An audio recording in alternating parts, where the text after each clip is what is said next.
Hello दोस्तों, स्वागत करता हूं स्टॉक्स इन जोन चैनल में। चैनल को सब्सक्राइब नहीं किया तो सब्सक्राइब कर दें, बेल आइकन भी दबा दें। आज हम दो स्टॉक के बारे में बात करने वाले हैं जो कि अभी अच्छे खासी गिरावट में है। क्या पता बाद में आपको खरीदने का मौका ना मिले। इस गिरावट में खरीदोगे तो आप अच्छे खासे रिटर्न बना लोगे।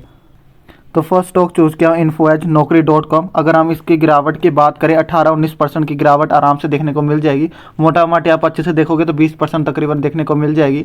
मतलब 1300 1350 तकरीबन डाउन आ चुका है इतना पॉइंट। आज भी देखेंगे तो आज तकरीबन 0.71% का डाउन दिखा रहा है। अगर हम बिजनेस की बात करें, इनकी अपनी साइड है इन्फोएज Naukri.com की, साथ में 99acres.com, जीवनसाथी.com, शिक्षा.com online education information services provide करता है। और साथ साथ में ये नई नई जो स्टार्टअप कंपनीज़ हैं वहाँ पर भी इन्वेस्ट करता है, अच्छी कंपनियाँ ढूंढ कर, ठीक है, उनमें इन्वेस्ट करता है। जैसे पॉलिसी बाज़ार में इन्वेस्ट करके रखा है इन्होंने, ठीक है, साथ साथ में जोमेटो में भी इन्वेस्ट करके रखा है। तो अच्छी बात है, वहाँ से भी इनकी अच्छी खासी रेवेन्यू जनरेट होती है। तो अगर हम इस कंपनी की सेल्स ग्रोथ की बात करें, 2010 में 237 था, जो अभी ये बढ़कर आपको 2021 में और अब तक के आपको दिखाया था 1266 का सेल्स ग्रोथ दिखा रहा है। अगर हम ऑपरेटिंग प्रॉफिट की बात करें 63, 78, 110, मतलब काफ़ी वोलेटिलिटी आपको देखने को मिल रहा है। कहाँ पर 110 था, फिर जाके सीधा 2015 में 21 हो गया, फिर तो नेगेटिव में चल गया। अब यहाँ पर आगे आओगे 2020 में बिल्कुल ही नेगेटिव में -350 जा चुका और 67 जा चुका। अब तो ये 38 में है, क्योंकि इनके जो एक्सपेंसेस है वो भी उसी तरीके से इंक्रीज़ कर रहे हैं जिस हिसाब से सेल्स ग्रोथ बढ़ रही है। यहाँ पर आप देख पा रहे हो 2020 में इनकी जो सेल्स ग्रोथ थी 1312 थी, जो कि एक्सपेंसेस बढ़कर 1662 हो चुका है।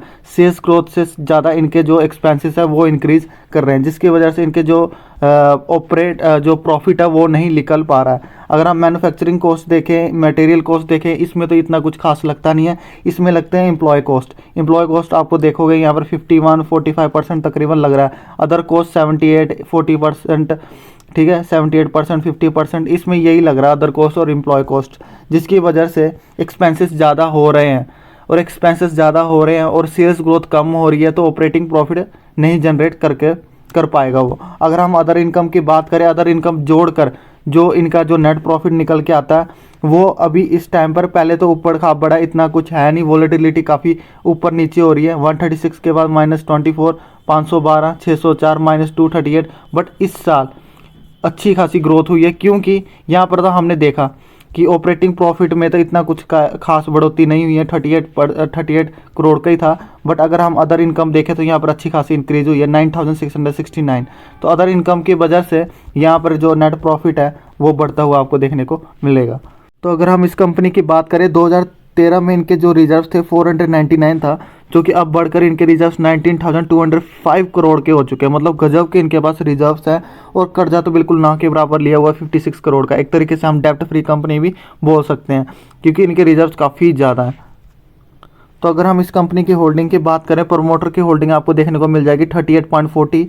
2019 में 40.76 था, जो कि इन्होंने अपनी प्रॉफिट बुक करी और 38.2 तकरीबन इन्होंने अपनी होल्डिंग बेच दी। तो ख़रीदा किसने? एफआई वालों ने ख़रीदा। यहाँ पर एफआई वालों की 2019 में 33.37 था, जो कि बढ़कर 37.77 हो चुका है। दिसंबर 2020 में 40 के तकरीबन ले चुके थे, बट इन्होंने भी अपनी प्रॉफिट बुक करी और 39 के बाद 37.77 कर दी। तो अगर हम डीआई की बात करें, 2019 में 15.16 था, अब ये कम होकर 13.61 हो चुका है। अगर हम पब्लिक की बात करें, पब्लिक की भी अच्छी खासी होल्डिंग है 10.11। अदर्स की बात करें 0.11। यहाँ पर आपको सिर्फ प्रॉब्लम होगी प्रॉफिट से, क्योंकि इनके जो प्रॉफिट है काफ़ी वॉलेटिलिटी है, एक तरीके से कंसिस्टेंटली ग्रोथ नहीं दिखा रहा है प्रॉफिट में, ऊपर नीचे हो रहे हैं। रिजर्व्स में कोई दिक्कत नहीं है, ये प्योरली डेप्ट फ्री कंपनी भी बोल सकते हैं एक तरीके से, ठीक है। होल्डिंग कोई दिक्कत नहीं दे रहा, होल्डिंग भी अच्छी है, रिजर्व्स काफ़ी तगड़े हैं। सिर्फ मुझे यहाँ पर दिक्कत लगे कि प्रॉफिट ये अच्छे से कंसिस्टेंटली ग्रोथ नहीं दिखा रहा है। तो उसके हिसाब से आप इसमें इन्वेस्ट कर सकते हैं, कोई दिक्कत की बात नहीं रहेगी, क्योंकि कंपनी अच्छी है। इन्फोएज Naukri.com है, काफ़ी तेज़ी से आपको रिटर्न बना के देगी, 18% की गिरावट में है। बट आप लिमिटेड अमाउंट के साथ ही इन्वेस्ट करें, क्योंकि ये कंसिस्टेंटली आपको ग्रोथ नहीं दिखा रहा अभी इस टाइम पर। जैसे ही दिखाना शुरू करेगा, धीरे धीरे करके आप अपना अमाउंट बढ़ा सकते हो। बाकी कंपनी में कोई दिक्कत नहीं, मैं खुद इन्वेस्ट करके रखा हूँ, काफ़ी लंबे समय से इन्वेस्ट करके रखा है। अगर आप अच्छी कंपनियाँ ढूंढना चाहते हो तो उनका जो चार्ट पैटर्न है ऐसा खूबसूरत होना चाहिए, कंसिस्टेंटली ऊपर जाना चाहिए। तो यहाँ पर आप देख पा रहे हो अच्छी खासी मतलब कंसिस्टेंटली ऊपर जा रहा है। अगर हम 5 साल के रिटर्न देखेंगे, 5 साल के रिटर्न आपको देखने को मिल जाएंगे 564% का, काफ़ी अच्छे रिटर्न्स ये माने जाते हैं। साथ साथ में आप देखना यहाँ पर वॉलेटिलिटी भी अच्छी खासी होगी, यहाँ पर गिरावट अच्छी खासी होती है, तो आप उस गिरावट से डरे ना। अगर गिरावट का मौका मिलता है तो उसमें खरीदने का मौका ढूंढे, अपॉर्चुनिटी ढूंढे और गिरावट में SIP मोड में इन्वेस्ट करते रहें, ठीक है, एवरेज करते रहें। तो लंबे समय के लिए इन्वेस्ट करें, लॉन्ग टर्म के लिए इन्वेस्ट करें। शॉर्ट टर्म के लिए मैं आपको बिल्कुल भी नहीं कह रहा ये स्टॉक लंबे समय में आपको अच्छे खासे रिटर्न बना के देगा। अगर हम 1 साल का रिटर्न देखें तो 27% का रिटर्न ही आपको देखने को मिलेगा। तो जो 1-1.5 साल के लिए आते हैं तो वो उनको 30-35% रिटर्न मिलेगा। आप स्टॉक मार्केट में 30-35% रिटर्न बनाने के लिए नहीं आए हो। आप जब भी स्टॉक मार्केट में इन्वेस्ट करते हो तो सोचा करो 5,000, 10,000, 20,000, 1 लाख % रिटर्न बनाने का, ठीक है। 50, 60, 100% रिटर्न बनाने का क्या फ़ायदा। तो पहली कंपनी चूज़ किया हूँ इन्फो एज, गिरावट में खरीद डालो। अब क्या पता बाद में महंगा हो जाए, अभी खरीदने का फ़ायदा है, डिस्काउंट पे मिल रहा है।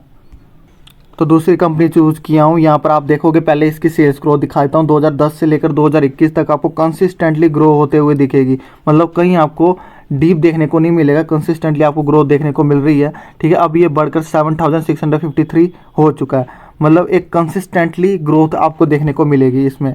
अगर हम ऑपरेटिंग प्रॉफिट की बात करें 474 था, फिर 609 हो गया, 673 हो गया, 761 हो गया, जो कि अब ये बढ़कर आपको देखने को मिलेगा ऑपरेटिंग प्रॉफिट 1759। साथ साथ में एक्सपेंसेस भी बढ़ रहे हैं, तो कोई दिक्कत की बात नहीं है। बिजनेस बढ़ाने के लिए एक्सपेंसेस बढ़ाए जा सकते हैं, बट ये नहीं होना चाहिए एक्सपेंसेस बढ़ रहे हैं बट ये है कि प्रॉफिट जनरेट नहीं कर पा रहा, तो वो दिक्कत हो जाती है। तो यहाँ पर एक्सपेंसेस बढ़ रहे हैं, कोई दिक्कत की बात नहीं है, बट साथ साथ में ये ऑपरेटिंग जो प्रॉफिट है वो भी इंक्रीज़ कर रहा है। अगर हम देखें नेट प्रॉफिट वो भी आपको बढ़ते हुए दिखेगा, 335 था जो कि अब ये बढ़कर 1314 हो चुका। और साथ साथ में आपको प्रोमोटर होल्डिंग भी दिखा देते हैं, 69.99। 2019 में 69.75 था, जो कि थोड़ी सी बढ़ा दी इन्होंने, 69.99 हो चुकी है।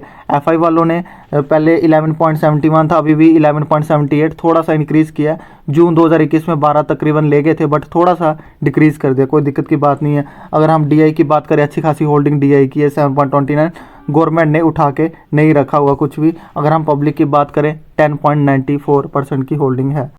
तो अगर हम इस कंपनी के रिजर्व्स की बात करें, यहाँ पर आपको देखने को मिलेगा कंसिस्टेंटली ग्रो कर रहा है। अब ये बढ़कर 2021 में 5,719 हो चुका है और कर्जा 551 का है।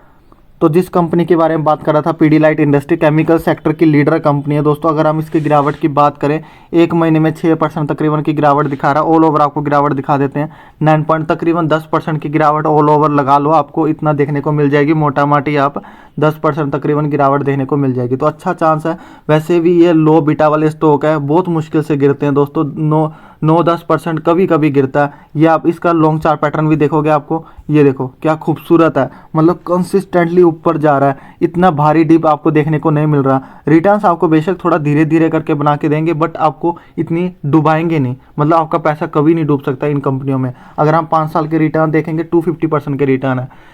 बाकी स्टॉक अगर मार्केट में प्रेशर आता है, वहाँ पर बाकी स्टॉक 20-25% गिरेंगे ना, तो ये स्टॉक सिर्फ 5-6-9% तकरीबन गिरेगा, इससे ज़्यादा नहीं गिरेगा। इसमें वॉलेटिलिटी बहुत कम है, बहुत ज़्यादा कम है। बिगिनर्स के लिए तो मोस्ट इंपॉर्टेंट स्टॉक है ये। अगर जो बिगिनर्स है स्टॉक मार्केट में केमिकल में इन्वेस्ट करना चाहते हैं, तो पहला प्रेफरेंस मैं दूंगा पीडीलाइट में आप इन्वेस्ट करो लंबे समय के लिए, तो कोई दिक्कत आपको नहीं देगा। तो अभी तक आपने चैनल को सब्सक्राइब नहीं किया तो सब्सक्राइब कर दे, बेल आइकन भी दबा दे। इन दोनों स्टॉक की ओर ध्यान रखना दोस्तों, ठीक है। अच्छी कंपनी है दोनों के दोनों। अगर आप इन्वेस्ट करना चाहते हो लंबे समय के लिए, थोड़ा आपके पास पूंजी है, तो आप अभी इन्वेस्ट कर सकते हो। गिरावट में है दोनों के दोनों स्टॉक, ठीक है। क्या पता आपको आने वाले टाइम में इतने प्राइस का ना देखने को मिले, तो इन्वेस्ट कर डालो और लंबे समय के लिए होल्ड करके रखो। पेशेंस दिखाओ, स्टॉक मार्केट में सिर्फ पेशेंस चाहिए होता है। जो पेशेंस रख गया वो पैसा बना लेगा। Thank you so much. अब मिलते हैं नेक्स्ट वीडियो में।